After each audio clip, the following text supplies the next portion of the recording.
Well, hello friends, Fujosevich here. Welcome back to some Hearthstone with some more Jade Rogue. And we have actually changed up our deck list just a little bit. And we have actually... maybe we haven't actually. We have. What we've done is... we've taken out our Elise the Trailblazer. And we have gone ahead and added our N'Zoth. And the reason behind this is because I don't feel like Elise was really doing that much for us. And there was no need for us to really be having that sort of value generation going on. This turn, basically, you know, we hero powered our opponent's Blood Mage Thalnos. We're just going to develop a 2-2, nice and slow. We'll be able to do some reactive things. Dragon Mage. Hello, hello. Let me get that proper deck list up now. I believe this is it. There we go. One quick change. N'Zoth in, Elise out. We'll see if that makes a difference or not. Do we want to backstab? Do we want to do things like that?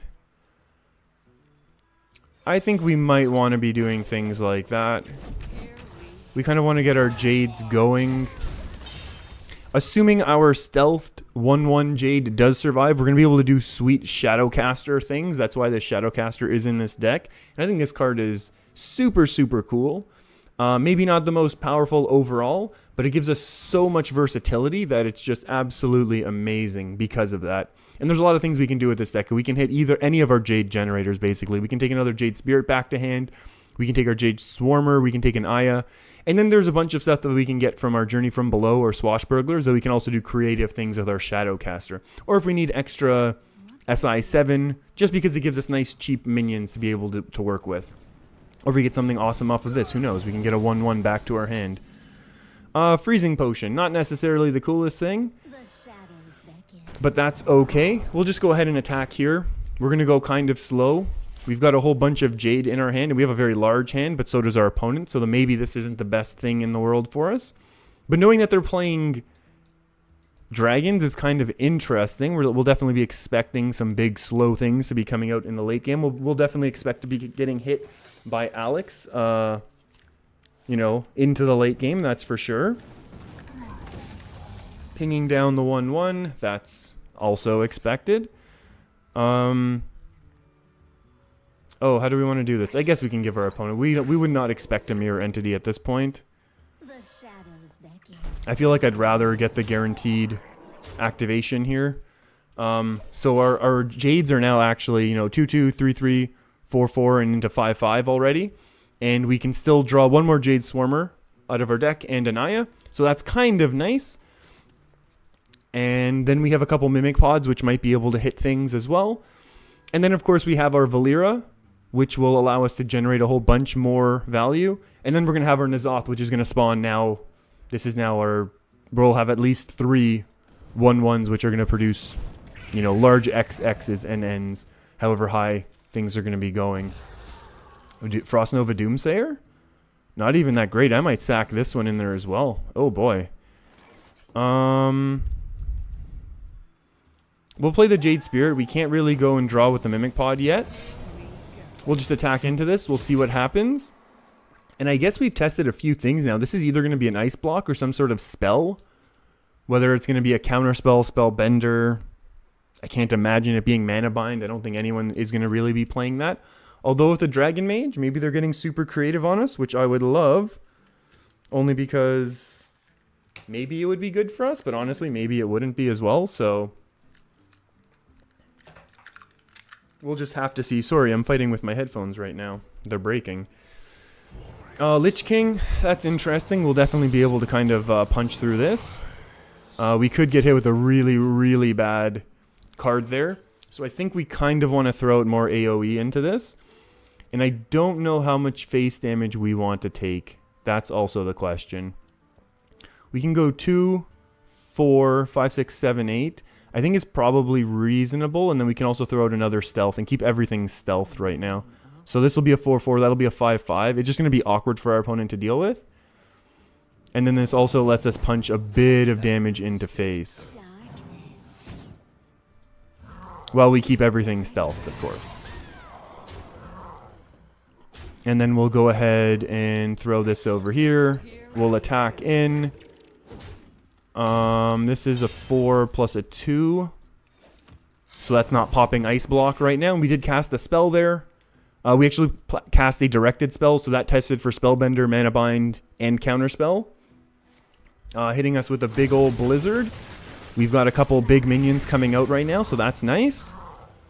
We could get hit with a Frost Nova, which would slow us down. But I think we would get very, very close to lethal.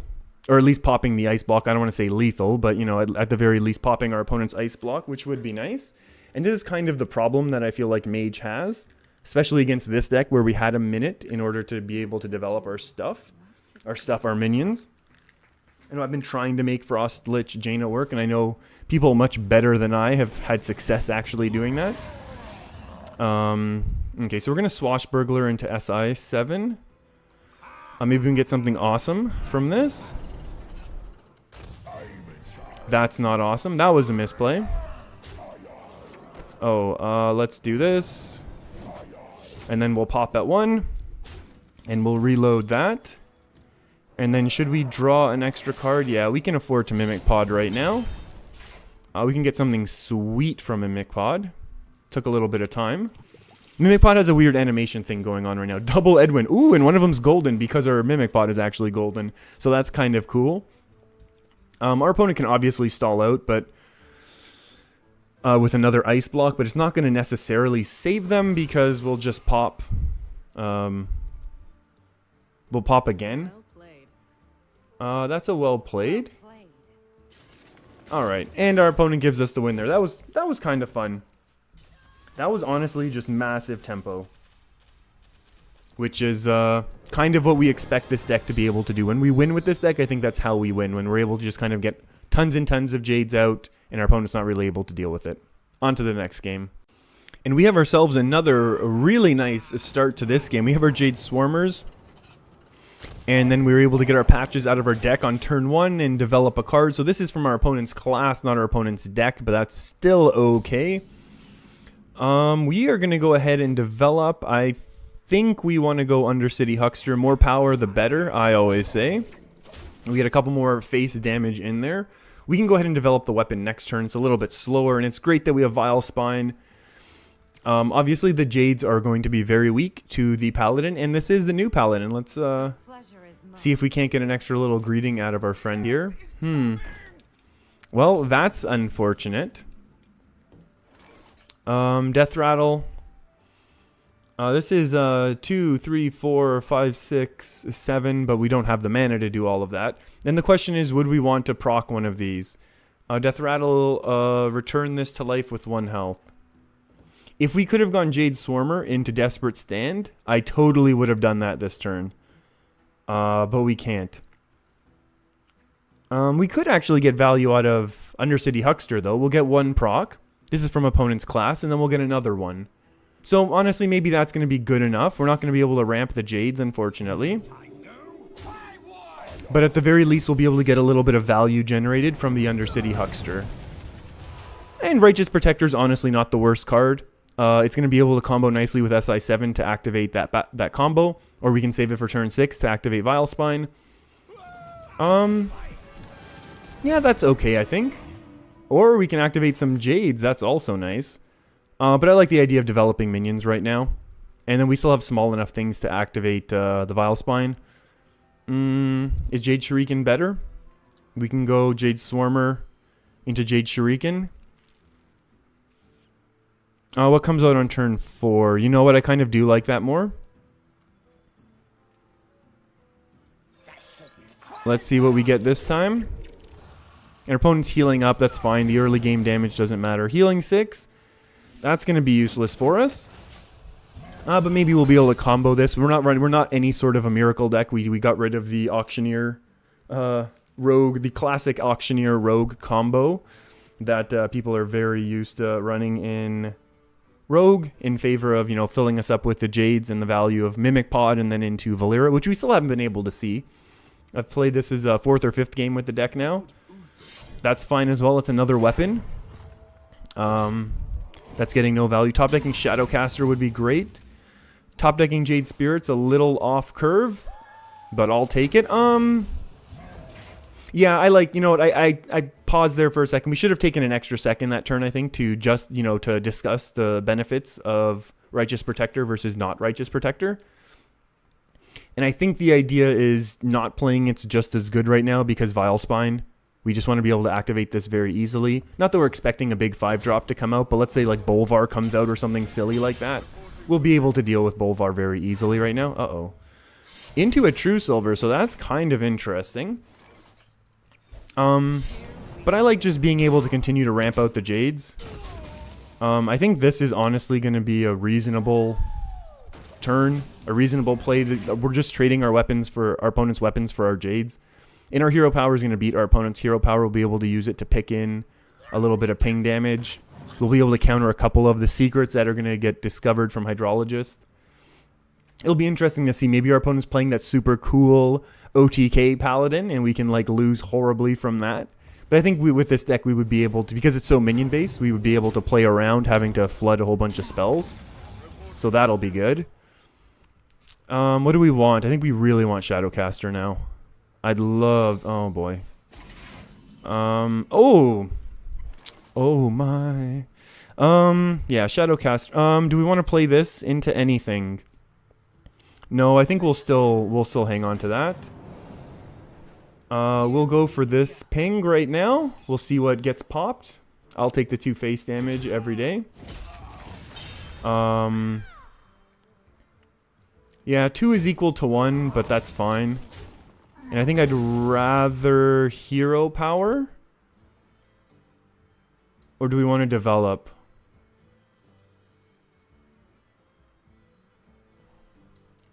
I think we'll develop both. This is going to make the turn very awkward for our opponent. Our opponent's not going to have a lot of good things to deal with this. Because Equality Consecrate, all of the Consecrates really aren't that great for our opponent at this point. Because the Death Rattles then get procced, and then the Divine Shield stops it. So our opponent can't just pop this to become a 4/4 and then attack into it for efficient removal. Because then we still have the taunt that survives even the Equality Consecrate or anything like that. So that's pretty nice for us right now as well. And then if and when anything big comes, we'll be able to Vile Spine it down. Ooh, Journey Below. Fantastic. More Death Rattles, please. Deal 2 damage to the enemy hero. Deal 2 damage to the enemy hero. We'll take the one that does more damage to the enemy hero, thank you. Let's go ahead and test. Wait, there's nothing to test, actually. Do we just go all face? We're definitely playing... I think we want to play this one the most.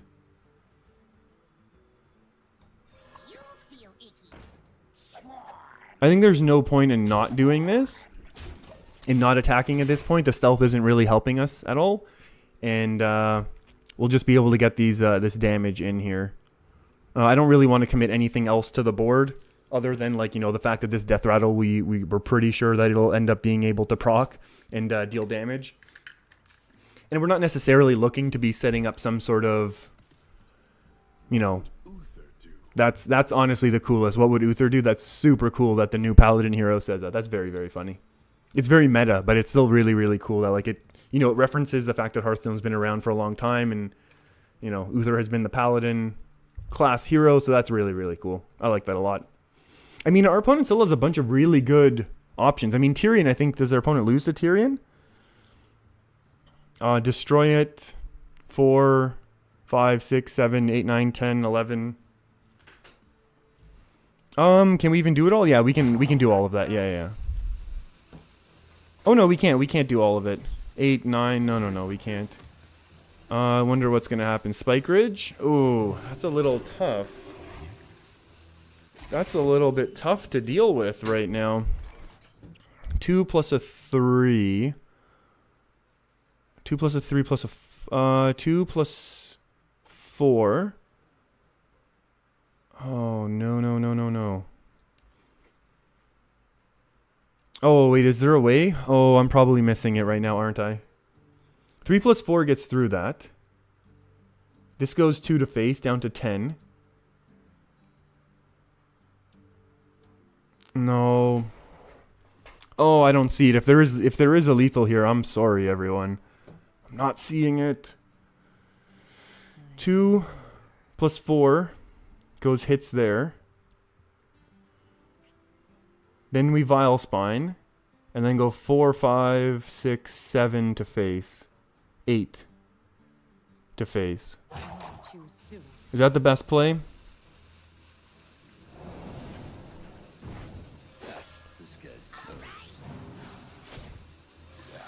Oh, no, no, no, no. Hurry up, hurry up, hurry up, animations.